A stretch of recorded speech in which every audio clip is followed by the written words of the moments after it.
My name is Carol Ann Bradley, and I was 29 years old when my father told me to sell my car so my sister's debt wouldn't become his problem. He didn't raise his voice. He didn't even look at me. Sell the car, Dad said, scrolling through something on his tablet like he was checking the weather. Marlene's loan won't pay itself. I stopped mid-step. The fridge door still open, cold air brushing my legs. The orange juice carton was sweating in my hand, but my palms were already slick. I'm sorry, I said slowly. What did you just say? He sighed and finally glanced up, irritated, as if I were being difficult. Your sister is under pressure. She's trying to get something off the ground. You know how that feels. Do I? I wondered. And I'm not under pressure? I asked, my voice sharper than I meant it to be. Mom stood by the stove, stirring a pot that didn't need stirring. She didn't turn around when she spoke. Carol Ann, you have a stable job. You're doing fine. Marlene just needs a little help right now. Help! That word always landed the same way. Soft, polite, harmless. But it never meant help. It meant sacrifice. Mine. I closed the fridge and leaned against the counter, grounding myself. You raised my rent last month, almost doubled it, remember? Dad waved a hand like I'd brought up something trivial. You're still paying below market. I let out a short, humorless laugh. Amazing. Let's raise it again and call it charity. Mom finally turned, frowning. Don't be rude. She's your sister. Yes, I said. She's also 32, lives downstairs without paying rent, hasn't had a steady job in 2 years, and somehow I'm the one expected to sell my car. The room went quiet. Dad shrugged. You've always been good with money. Because I work, I thought. Because I don't quit when things get uncomfortable. Because I don't confuse fantasies with plans. But I didn't say it out loud. Since the day I graduated college, I hadn't stopped moving. Full-time job, extra shifts, freelance work on weekends, no vacations, no impulse purchases, no safety net handed to me. My car was paid off because I skipped everything else. Marlene, my younger sister, had quit 2 colleges, chased a string of big ideas, and spent most nights gaming until 3 in the morning. She said she was researching markets. Dad called it ambition. Mom called it sensitivity. You said I could stay here for 1 year, I reminded them quietly. Just one, to save money and get back on my feet. That was before your sister needed us, Mom said immediately. She always needs you, I thought. And now it's been 3 years, I continued. I've paid rent. I've paid utilities. I've paid for groceries. I paid when the pipes burst. I covered Mom's credit card bill twice. I've done what I said I would do. Dad frowned. Family helps family. I nodded slowly. So do I count as family or just funding? Mom's lips pressed together. Dad's jaw tightened. You're being dramatic, he said. I'm being honest. Mom stepped closer, her voice softer now. You know Marlene isn't like you. She's more emotional. You're stronger. There it was, the compliment that always came with a price. I swallowed. So because I'm strong, I'm supposed to carry everyone? She's chasing something bigger, Dad said. You've already got stability. Oh, my bad. I didn't realize effort disqualified me from support. I took a breath. I'll think about it, I said. Dad nodded like the decision had already been made for me. Good. I knew you'd do the right thing. I didn't argue. I didn't yell. I didn't cry. I walked back to my room, closed the door, and sat on the edge of my bed, staring at the floor. They had no idea. No idea that something in me had finally snapped. Because this wasn't just one conversation in a kitchen. This was years of quiet pressure, of being the dependable one, the reasonable one, the one who never caused trouble. I'd been giving for so long I'd forgotten what it felt like to live for myself. Marlene's so-called big moment was just the spark. The fire had been burning for years. It started when I moved back in after college. 1 year, Dad said. Save money. Regroup. Move forward.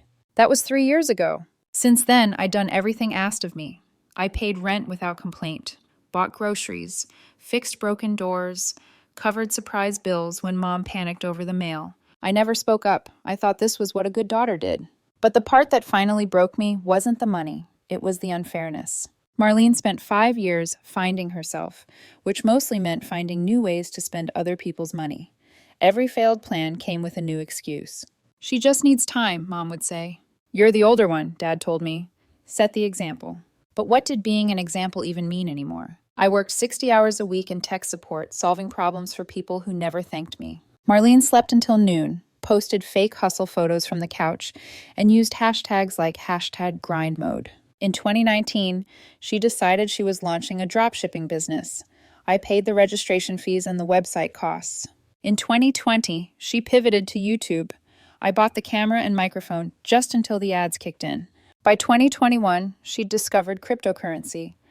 I said no that time. So she took out a personal loan instead. $22,000.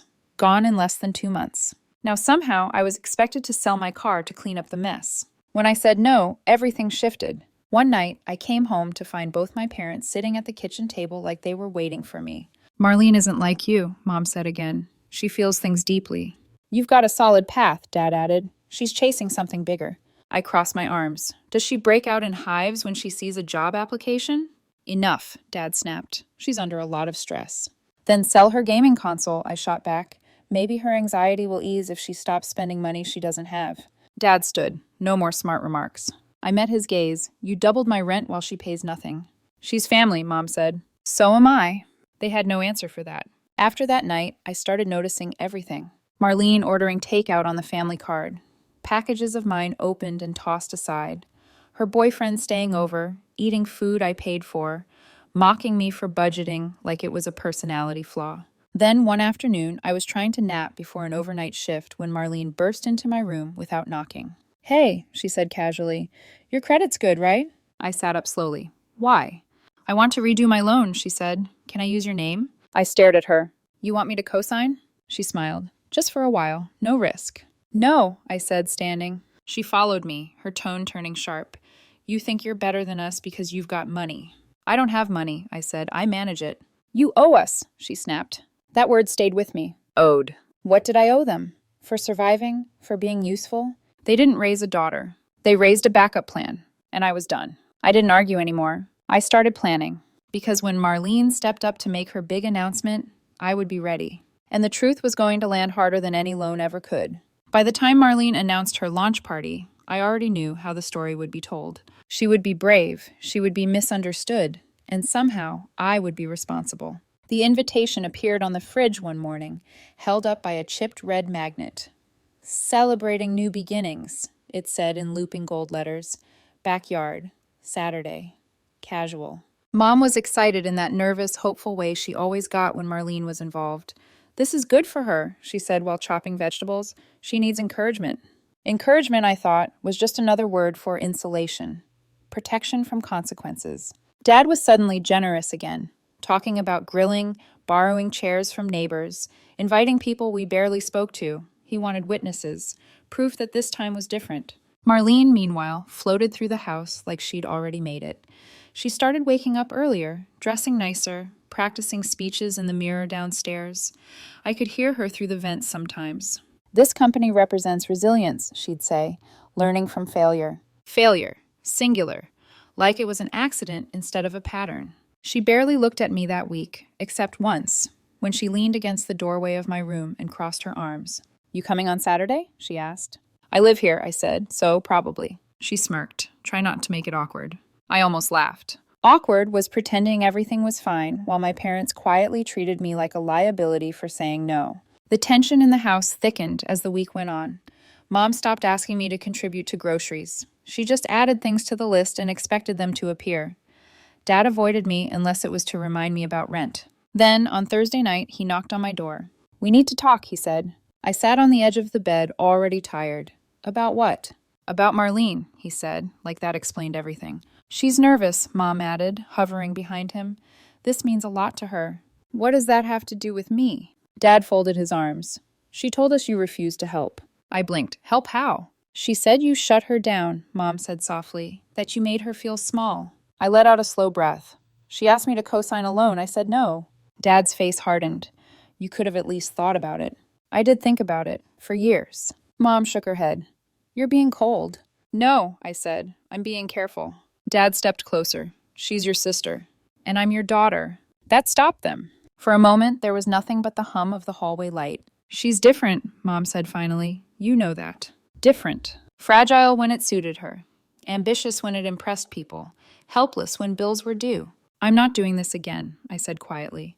I'm not fixing things she keeps breaking. Dad stared at me like I'd spoken a foreign language. You don't get to decide when family stops. I met his gaze. Watch me.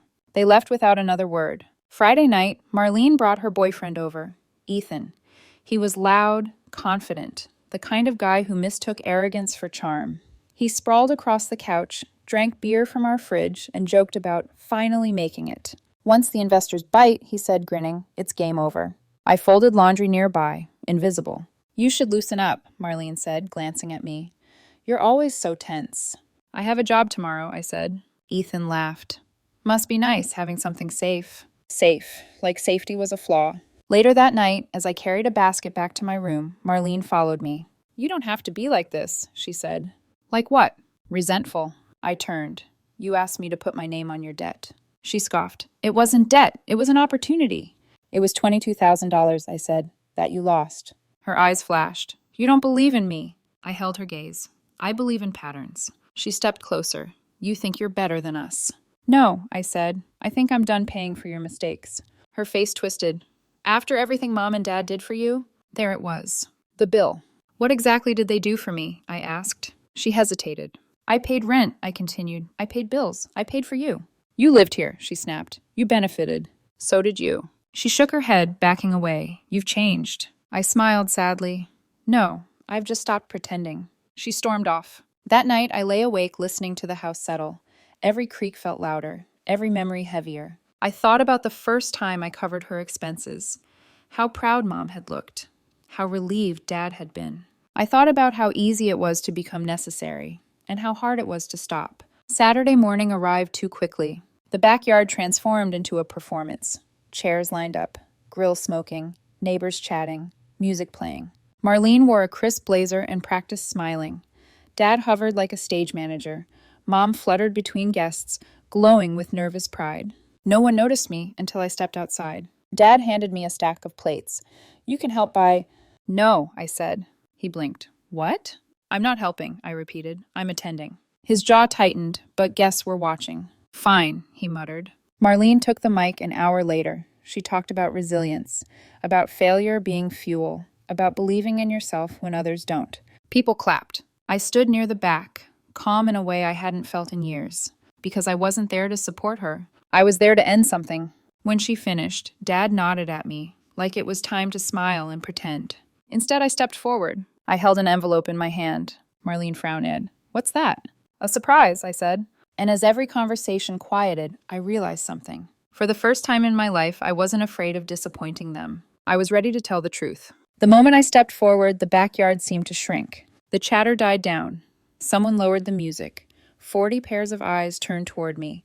Neighbors, co-workers, distant relatives who barely knew my name, but somehow knew Marlene's dreams. Marlene laughed nervously. What is this? She asked, microphone still in her hand. You didn't have to bring me a gift. It's not a gift, I said. Dad cleared his throat sharply. Carolyn, not now. I ignored him. I held up the envelope. It was plain, white, ordinary, the kind of thing people underestimated. Marlene, I said calmly, you have 30 days to move out. The words landed like glass breaking. Someone gasped. A woman near the grill whispered, Did she just... Marlene stared at me, blinking. You're joking. I'm not. Dad stepped forward, his face already flushed. This is not the time for your drama. This isn't drama, I said. This is notice. Mom rushed over, her voice shaking. Carolyn, please, we have guests. Exactly, I said. That's why I'm saying it now. Marlene laughed again, louder this time, but it sounded brittle. You don't get to kick me out. This isn't even your house. I nodded. You're right, it's not your house. Dad's eyes narrowed. What are you doing? For 3 years, I said, raising my voice just enough for everyone to hear. I paid rent, I paid bills, I paid for food, I covered emergencies, all while being told I owed more, while my sister lived downstairs for free. Marlene shook her head. You're exaggerating. Last week, I continued, you asked me to co-sign a loan for a company that doesn't exist. Her face went pale. Dad barked. That's private. No, I said. What's private is how quietly I carried all of this, so you wouldn't have to be uncomfortable. People shifted uncomfortably now. Plates forgotten. Drinks untouched. Mom reached for my arm. Sweetheart, you're hurting her. I looked at her. You hurt me first. Marlene scoffed. You think this makes you powerful? I met her eyes. No, it makes me honest. Dad stepped closer, lowering his voice. You're humiliating this family. The family humiliated itself, I said.